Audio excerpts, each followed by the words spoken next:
So this particular session we're going to talk about the OBIEE architecture and the repository portion. So this initial slide which talks about what are the different components in OBIEE, the dashboards which are going to provide the publishing landing page for different reports and charting needs, which can be for a particular user or it could be shared with the user community. Oracle Answers is the capability which gives you ad hoc reporting. The users and power users or maybe administrators create reports that can slice and dice as per their needs.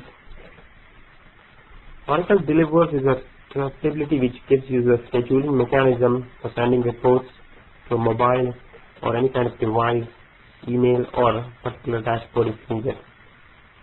Oracle Reporting and Publishing is a new feature which has been added in the new version. It's more for the pixel-perfect reporting layer in case the organization needs invoicing, sales, billing, printing, all those kind of things from the system, or XML publishing, which is now called as BI publishing. This is a quick example where we talk about information coming from different sources into the OBIEE application to do a powerful insight about different data sources to get a business need achieved. So they're just giving a quick example of how do we want to handle customers which has the highest value, and you want to make sure the inventory is ready for that particular customer rather than handling other customers which are not that high visibility customers. So you want to pay attention to your best customers. So that's the intent. This example, we are picking up data from data warehousing, the ODS and the inventory. So you want to ensure the inventory is not already over so that the shipment would be delayed for the most important customer and that kind of a thing. Just a quick example showing how the business case could be. So that starts with the main part of the architecture over here. This is a very robust and a very detailed architecture diagram where we are covering most of the components, some of them being optional, but that's all the features we have with OBIEE and good to know. So in the center of this architecture diagram, we have an OBIEE server, which is the main part of the architecture. It's going to be the application server, which is going to do all the heavy duty work. It's going to do the all handling of the requests coming from users and passing it to the data source. You can quickly touch base on a few points over here. I'll not go line by line everything.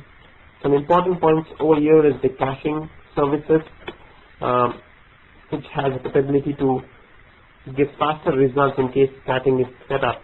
But it has to be judged with very well whether you want to set up caching and what kind of caching, because caching has its pros and cons as well. Aggregation, segmentation are other capabilities which provide faster performance. There are other optional things like the load balancing.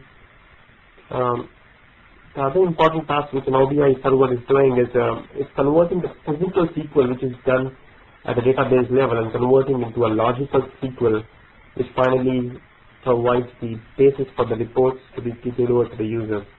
So just quickly want to touch a few things about the Oracle BI server. Let's talk about it a little bit in the past. On the right side, we are seeing the OBIEE administration, where you do the metadata management services, multi-user development services, and server management. So these are the custom components that on the OBIEE server are just shown in a separate entity. What are the different options one can be done?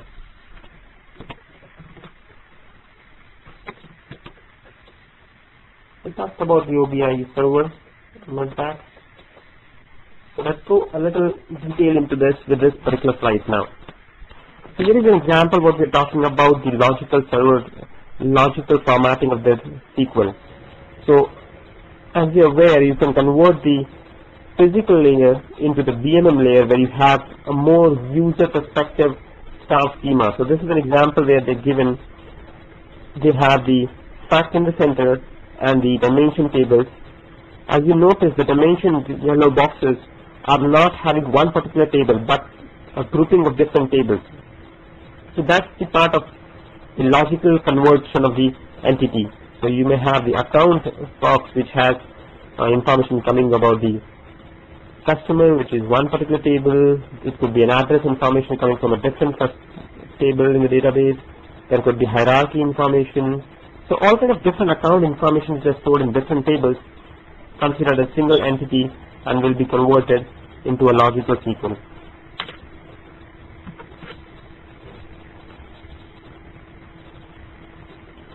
Then we have the central intelligent request generation mechanism, which provides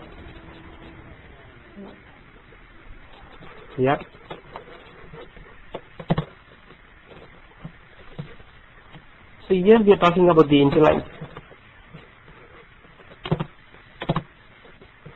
That's fine. So here we are giving an example of how the request will be showing in the UI.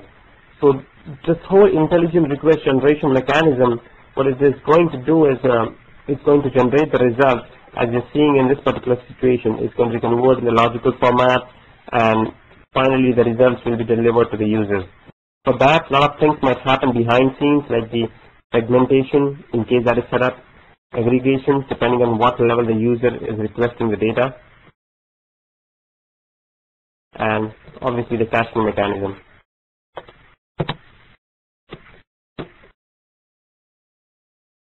So a little bit about the logical SQL generation mechanism.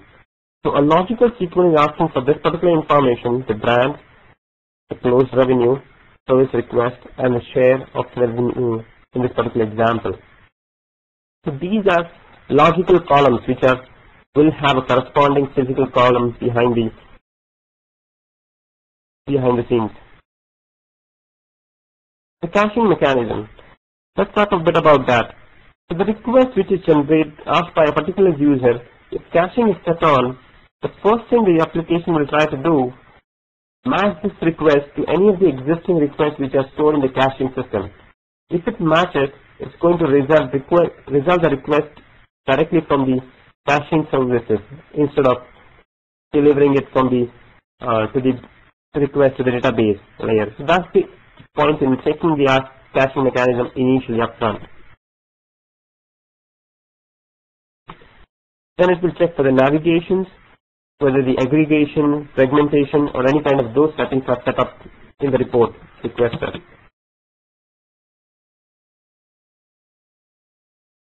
These are some sophisticated calculations which can be set up in the OBIEE layer. You might want to do a summation, you could do a different kind of aggregation, standard deviation, all kind of different logics and aggregation rules are possible for the OLAP calculations. The data could be segmented and broken into pieces, or for better performance, you could divide the data into different sources. Like basically, you can divide the table into data chunks per year by year, and that could improve your performance as well.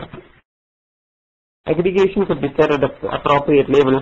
In case it's a revenue field, you might want to set up as something as a sum of the whole thing. If it is a number of opportunities, you might want to set up as a count.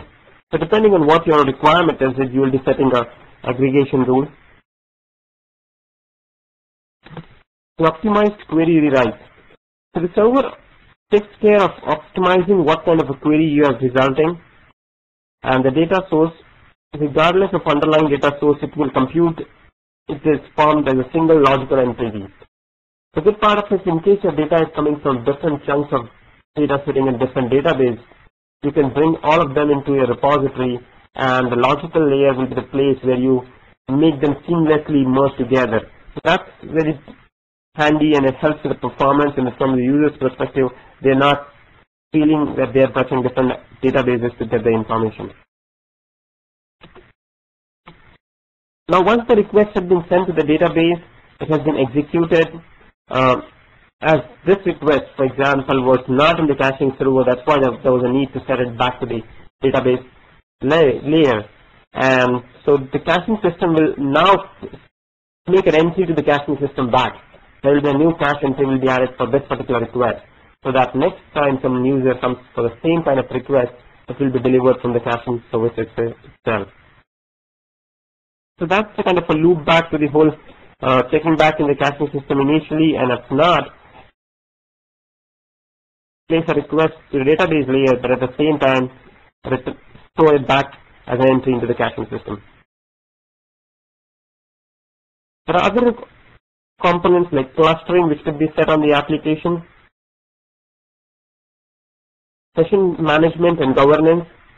You can define sessions which you want to provide. You can collect a lot of information about the user up front so they can be used later down the line.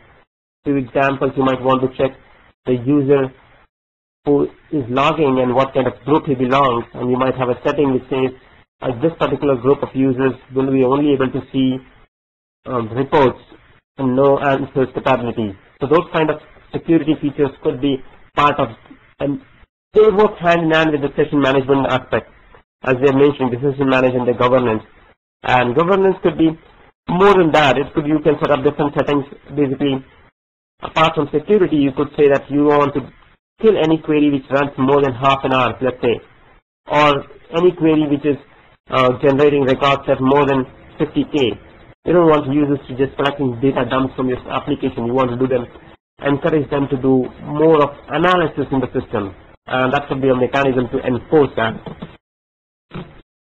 The various security options available, you could set up LDAP, and you can define your own mechanism. You could define it based on geo, you could define based on the sales teams, you can define individual security. So it's all as the project requires or the requires based on those. So that talks about the more of the architecture aspects of the various components which we talked about.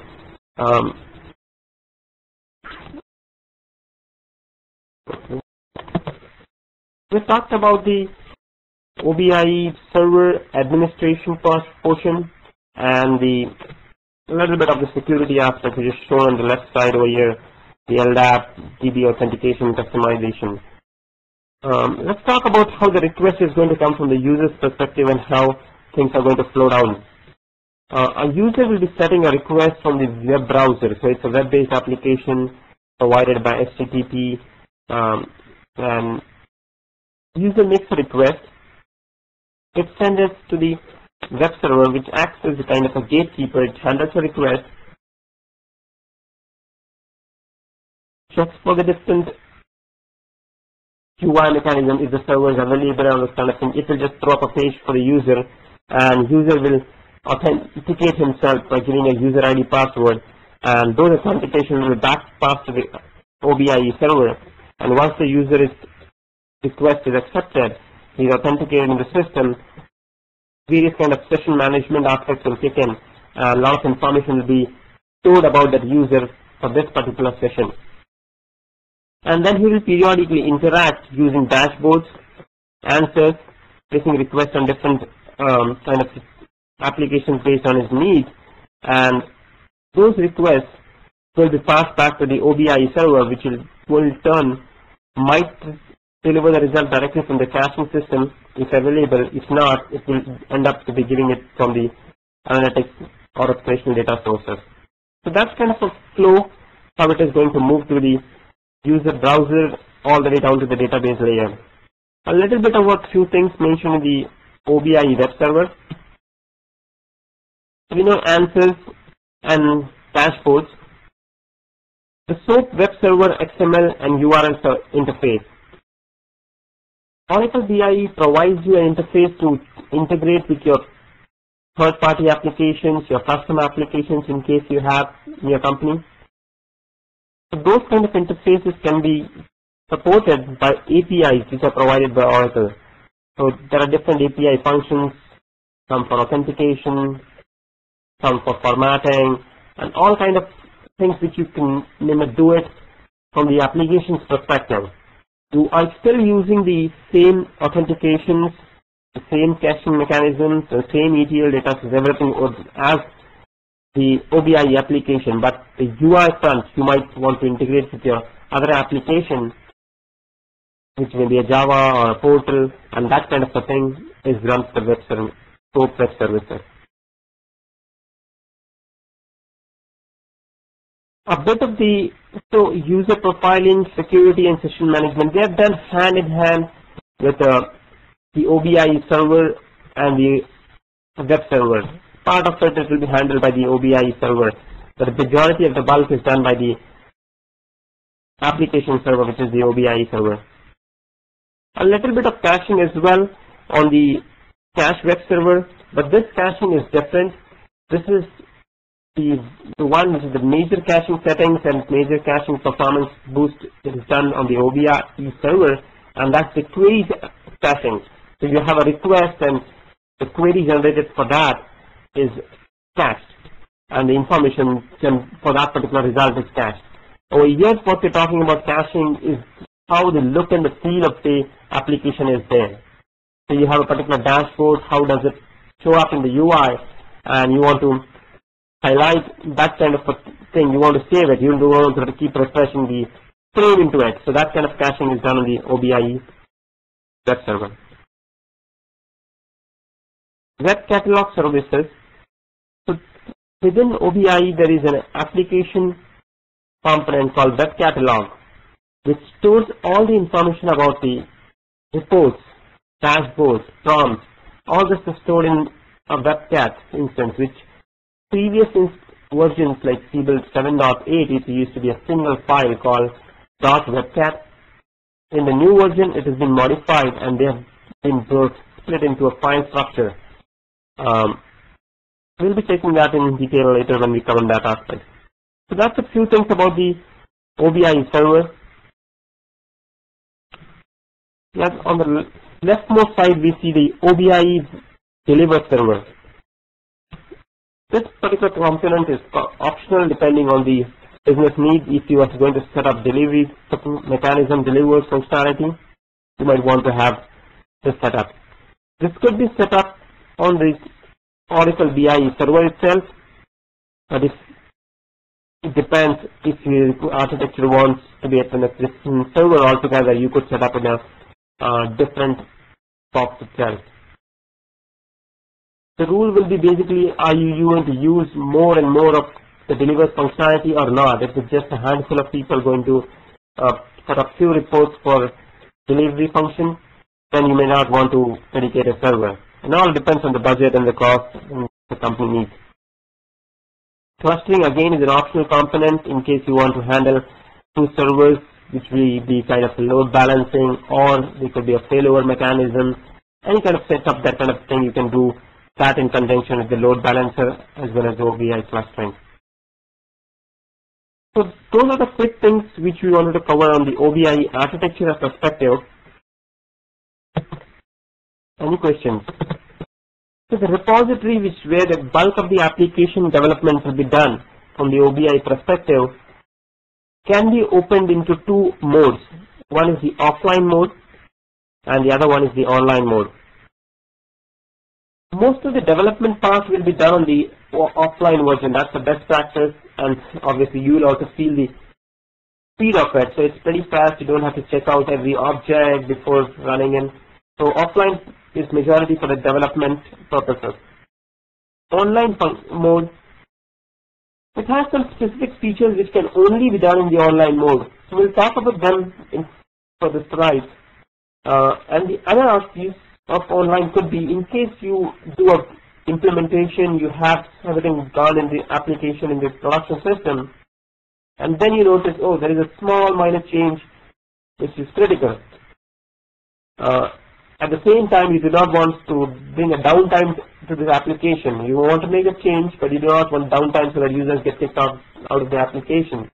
So this is a way to handle that kind of scenario. You do the changes online, you save it, and users are still in the system, but once the changes are done and there is a soft bounce possible which is not going to kick off the users out, you can give them the new feature into it.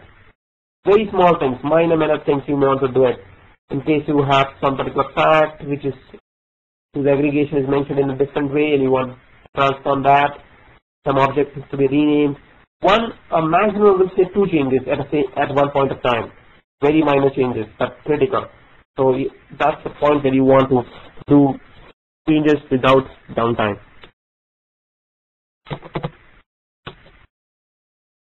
As I said, online mode has some specific changes that can be done only using that mode. We'll go in the application and also take a look at what all these modes features are. But one is the schedule jobs. So you have the scheduler which has different jobs scheduled in that.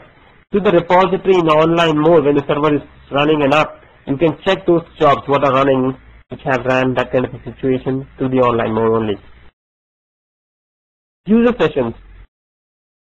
You could check which all user has logged into the application, they have active session going on, in what are the sequels or what is the reports they are running. Those kind of analysis can be done using these user session options. Another important thing which could be done only in the online mode is the query management, query cache. Here you can check what all cache entries are available already created in the application. You could go and purge them specifically by a particular user, a single entry, or all of them. So depending on the need, you might do that. Any managing of the clustering has to be done in the online mode. This statement is not correct, the last one, stop the OBI server. So that's not needed. In the online mode, you do not need to stop the services and you can work without it. Some general tips for the working with the repository. The first and the most important, back up anything before you start doing any changes. This is general practice. Make all your bulk changes in the offline mode. All the development, everything should be done in the offline. It's much faster, and you can take the online mode, you can copy it, the file. Another thing, the online mode, if you try to open the file in the offline mode, the server, the application file which is used, the repository, it's going to only open in the read-only mode in the offline version. So you can take a copy of the online repository and back it up for one copy and then take another copy to start doing your changes in the offline mode. The second aspect is like when you do the changes, remember to make, I think this slide is just going ahead. We should have seen these things before doing that, but let's talk about this for a quick minute. The feature, what you could do is you can start creating the tables. When you're creating the tables, you're creating only the schema, the reference linkages. You can directly create it in the repository or you can import it. Best practice or tip over here is to import them. What it does is it brings the data type properly. It ensures when you're bringing the tables, it would, most of the times, it will bring the keys into it. The index means what is the primary key, and those kind of things will be helpful. When you do any major changes, like importing a different database altogether, check for after the import, how it is performing or anything before making all the other changes. The regression testing is more important in performance regression to it so that it is not impacting other changes. This is another important, the last one is the physical diagram to verify the sources and the joins. We'll take a look on those when we go into the actual repository and do the changes. So that's the repository file. It has three different planes provided. We'll start from the rightmost plane which says the physical. And we'll move on towards the presentation layer.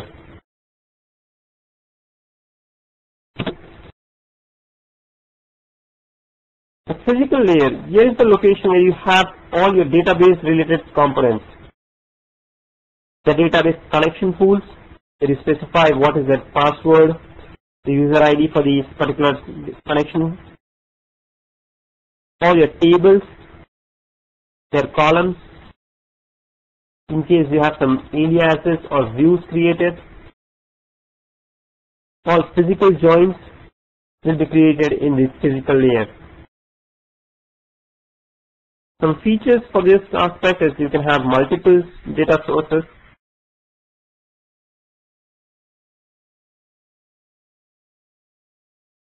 And you can group them together at a later point of time. So that's some important features to consider in the physical layer.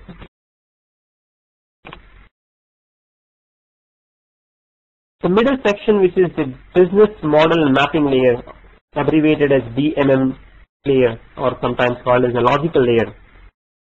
It's a very important aspect where you're grouping information. You are collecting group of tables. As I mentioned in the previous example, you have account information, which is considered as a single entity from the user's perspective. But in the physical schema, it might have different tables which are storing parts of that component, like actual contact account information, the address information in a separate one, the hierarchy in a different one. You might have industry information. So all this put together forms a single account information entity from the user's perspective. So that kind of logical grouping is done at the BM layer. Another important is the hierarchy, which we define in the BM layer. So in this particular example, you are seeing the paint BM layer, and you have three hierarchies. The first three, the market DIM, period DIM, and the product DIM. These are the dimension hierarchies. So each of them will have a structure, step-by-step drill down developed into them.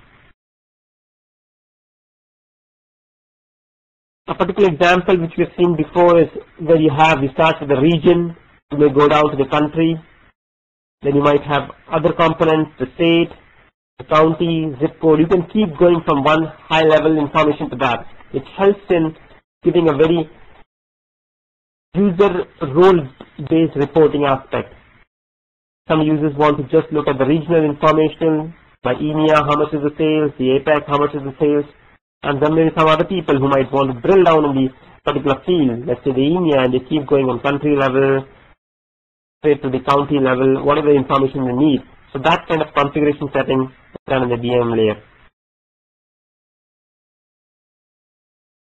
The aggregation, which will be the different components of summation, counting, standard deviation. So there is a bunch of aggregation features provided by OBIE, and that's also again configured in the BM layer. BM layer, two things to remember on the BM layer strongly is, one is you should remember it's a logical grouping of physical tables, one set of physical tables, and the second is the hierarchy which we are going to define for drill down purposes. All your calculations, in case you have some fields which are derived, they are not created, they are going to be created in the BM layer as well. In case, let's say an example, we have number of opportunities, which is an aggregated field, but at the same time you want another kind of matrix, key matrix field, which says number of lost opportunities, and you want to do a calculation base. There is a field flag called lost flag, which is, so you might set, if the lost flag is Y, then check for that value. So that kind of a calculation can be set up in the BM layer as well.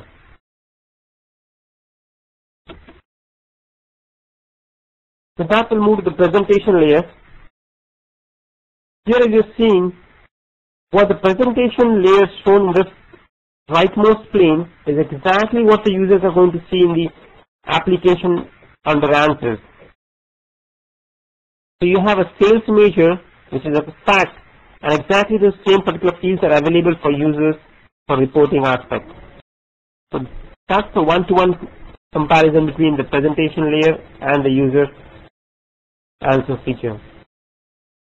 There could be some security elements which could be done so that some of the columns or some kind of tables will be visible to setup users only.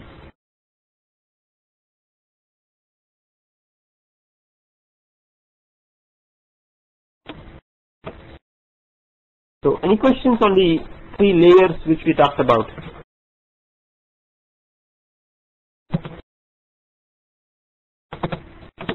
So this particular slide, we are just going to talk about the menu options which are available in OBIE.